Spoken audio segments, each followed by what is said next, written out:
The Detroit Lions have now held half of their opponents to 50 rushing yards or less, including the Bucs, who were shut out of the end zone in Week 6. Detroit is now 5-1 with another big test on the road in Baltimore this Sunday. We're talking all about the Lions right here on Inside the Pride. Let's go. Going down. Sack back at the 30-yard line. Aiden Hutchinson got him again.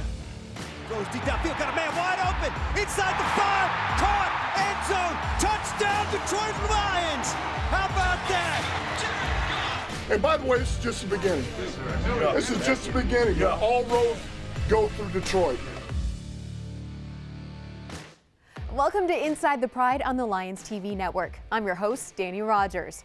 It was another road opponent stadium that doubled as Ford Field, with waves of Lions fans making the haul to Tampa.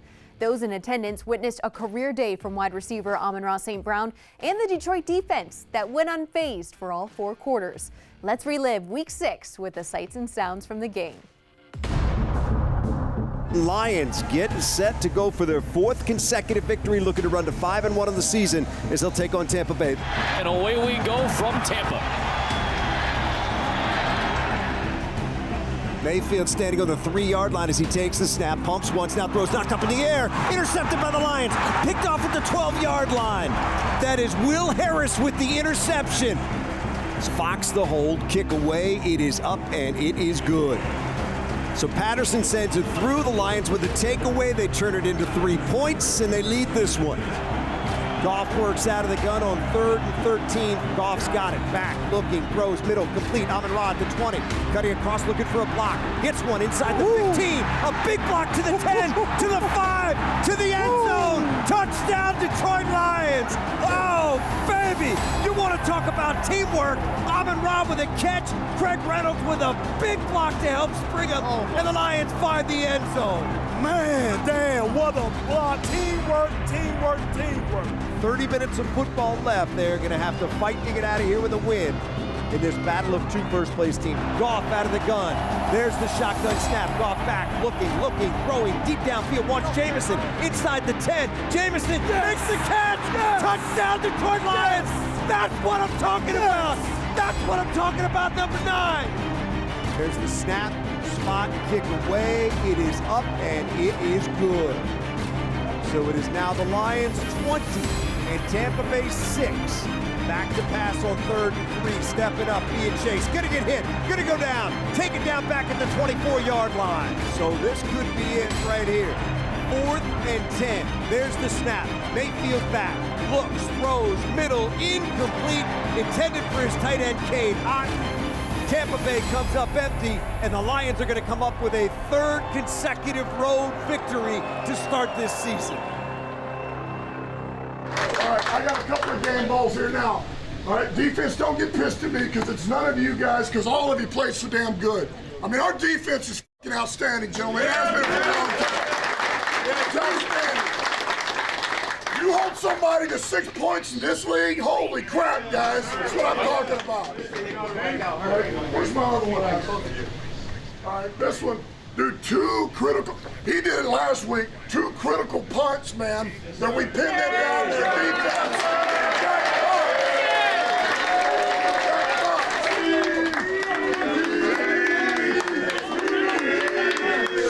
All I gotta say is let's keep it rolling. That's a good defense. That's a good defense we played. It was. It's a little bit like banging your head up against the wall line. I mean, those guys do what they do. But man, we just stayed at it. And this guy showed up today in a big way, and he really has for a long time with his arm, and that's Jared Goff.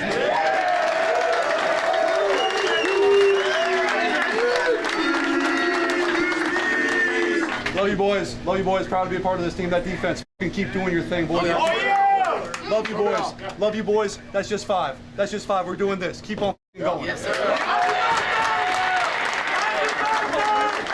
That's 5. You guys earned it against a tough opponent. That's an outstanding job. Break it down. Bring it up. Oh, your birthday boy. Oh, your birthday boy. Hey, way to fucking show up in a statement game on the road. Good fucking shit. Keep going. Win on 3. 1, 2, 3. Win. The Bucs had the best turnover margin in the league coming into Week 6. They were +7. On the second defensive outing for Detroit, a hand on the ball from defensive lineman Isaiah Buggs sent DB Will Harris into a tip drill, and he recorded his second career pick. We'll hear from Harris coming up next. Inside the Pride is sponsored by Kroger, Henry Ford Health, and by the Ford Motor Company. Today I'm joined by defensive back Will Harris. And Will, if you could tell yourself something 5 years ago when you first came into the league and everything you've been through now in your career, what would you say to the young Will Harris? I would just tell him keep going. There's things that you got to work through. There's a lot of learning. I knew that coming in, but it's not until you can't duplicate it and embrace the learning, embrace the journey, because, you know, truth still being told. I mean, I'm in year 5 right now. And, you know, I'm still doing that. I'm still learning, and I'm still, you know, growing, you know, as a player. Where have you grown the most? IQ, maturity, just knowing the game better, being more aware of the game, being more aware of, you know, how teams are trying to, you know, attack defenses, how these offenses now are just, you know, how they're acquiring guys, the type of guys that they're acquiring to try to attack defenses, and the new schemes that, you know, you kind of see repeating from week to week. Fumble recovery last week, and then you come up with the interception. Both of those plays, you were in the right place at the right time, but there's still a lot of preparation that comes into it. So how are you able to be in that right place and put those stats into your career? You know, trying to put myself in the right position. I mean, I'm blessed to be able to have, you know, the surrounding pieces around me. I mean, I got a great defensive coaching staff. I know that if I could just hone in and do my job and be where I'm supposed to be, then, you know, a lot of these guys are going to have, you know, are going to be in position to just make the play if you're just doing your job. So I try to be in that position, you know, as much as I can. Will, take me through the tip drill that also starred Isaiah Buggs. My dog, shout out Isaiah Buggs, man. You know, rushing the passer, and they always preach, like, you know, those boys are working their butts off up front. And so if you can't get home, you know, get a hand up. You know, DBs, I think around the world all say the same thing. It's like tips and overthrows, like we need those. As you know, that's a DB slogan, tips and overthrows, we need those. And, you know, as a defender, you know, you're always worried about covering your man or getting back to your zone drop or whatever, and you got eyes on the quarterback.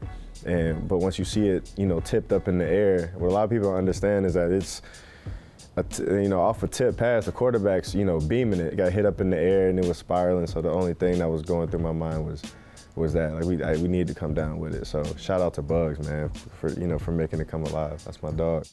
You've been through a lot. You've seen a lot in your career here in Detroit. Why is this season so rewarding for you? You know, from my rookie year, the organization's seen, you know, some changes, but I mean, the position that we're in now, you know, as opposed to when I first got here, is just night and day. You know, as a player, like, you come in and, you know, the vibe is different. You got a guy like Dan.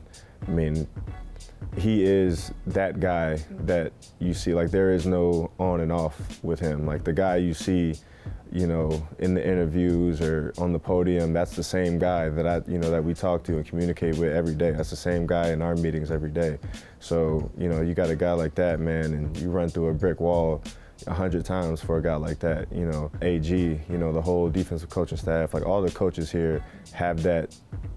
We're all interconnected and intertwined in that same vibe that the players have.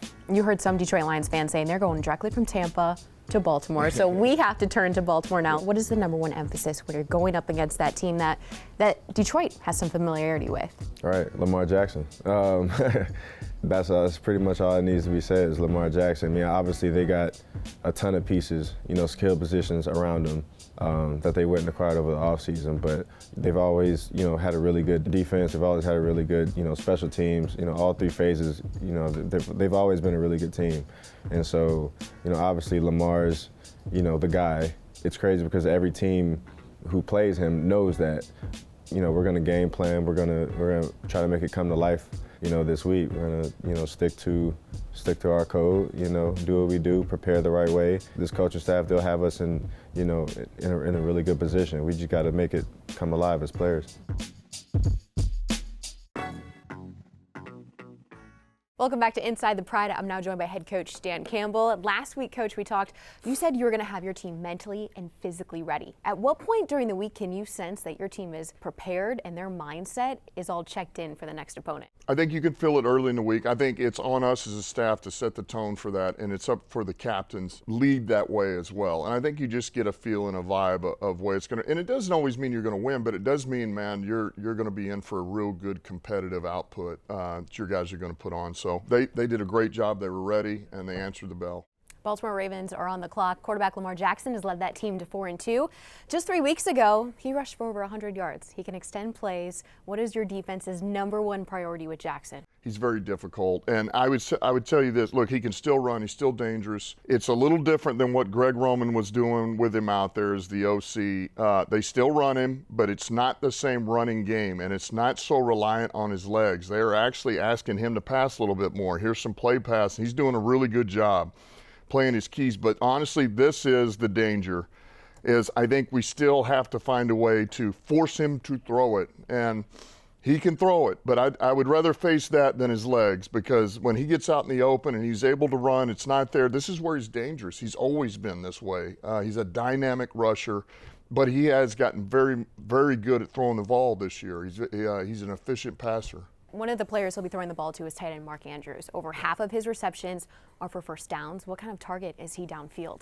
Yeah, he's an outstanding receiver for a tight end. You know, I think he's one of these guys. If you're talking about the top 5 receiving tight ends, I do think this guy will mix it up in the run game a little bit too. But he's a very crafty football player. You know, he's got a lot of instincts. He's aware. He makes big catches here. Excellent hands. He can stretch the field. And I think this is why, you know, he and Lamar are very much on the same page. For your quarterback to throw this with an overlap corner, that means he trusts that you're going to go up and make this play. It's either you or nobody's going to get it. So we're going to have to know where he's at all times, because he can hurt you. He's got a lot of explosive passes over the last 3 or 4 years with Lamar. Switching to the other side, this Baltimore defense is one of the top in the league, 2nd in total yards allowed, 2nd in sacks. Why is linebacker Roquan Smith, the former Chicago Bear, playing such an integral role in that defense? Listen, I don't know the last time that this defense was not good. I don't know if it's ever been that way. So this defense is outstanding. They're aggressive. They're tough. They run to the football. They hit. They get balls out. They mix their fronts up, they mix their coverages up, and really it starts here. This is a good front, it's a really good front, but then between these two backers, Queen and Roquan, man, they free them up and they go. And they key and they diagnose, and you can see Roquan here, he sees it fast, and he's downhill, and he's a productive football player, always has been. We know that from the years that he's been at the Chicago. He's one of those, really, you got to get a hat on him and a hat on him, both of these guys, or if not, you're going to have a lot of TFLs against your offense. This week I spoke with your defensive back, Will Harris. He said some fans were flying directly from Tampa to Baltimore. That's the word on the street. Really?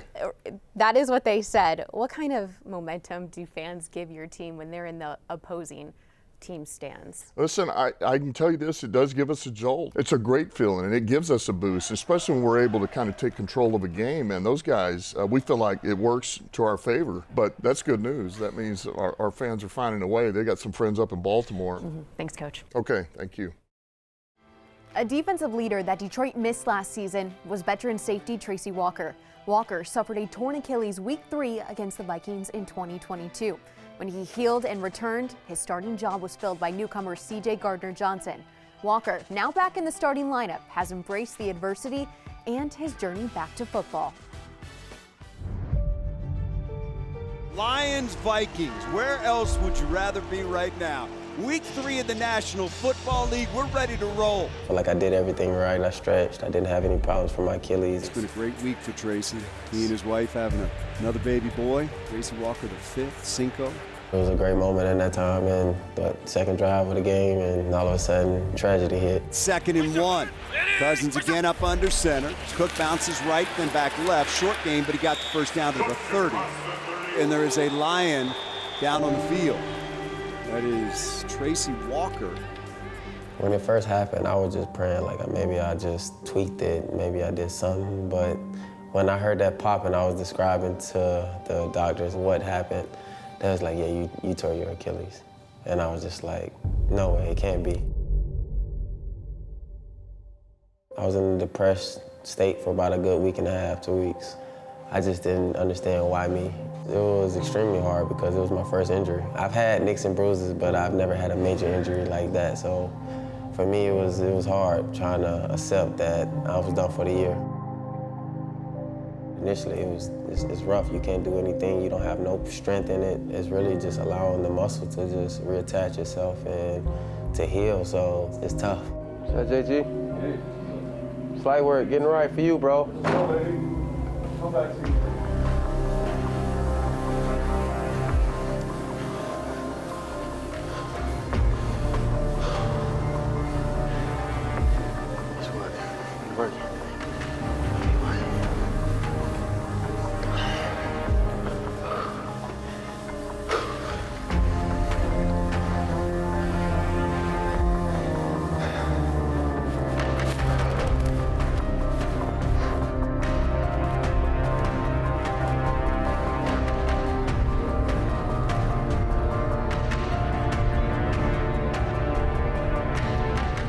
Can't do anything but just to build my calf muscle. So when I came out the boot, my calf muscle and all that was so strong that it was very easy for me to start doing exercises.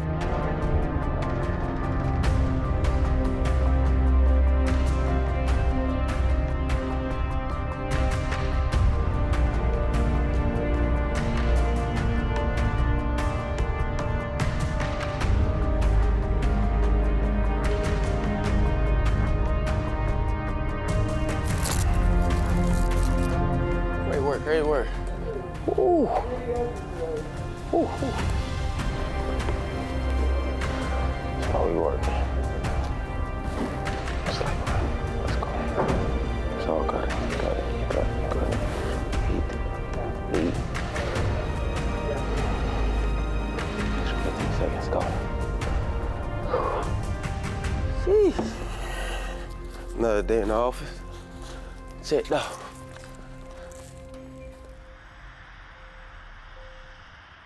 I don't want to be told that I can be stopped. My objective was to go out here and prove people wrong like I always do.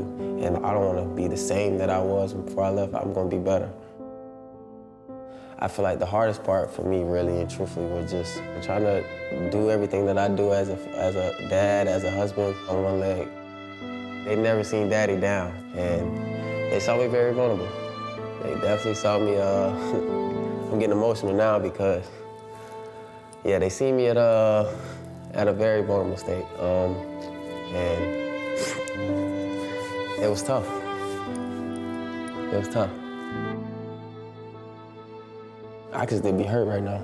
I still can be recovering. It could have been taken from me from my life permanently.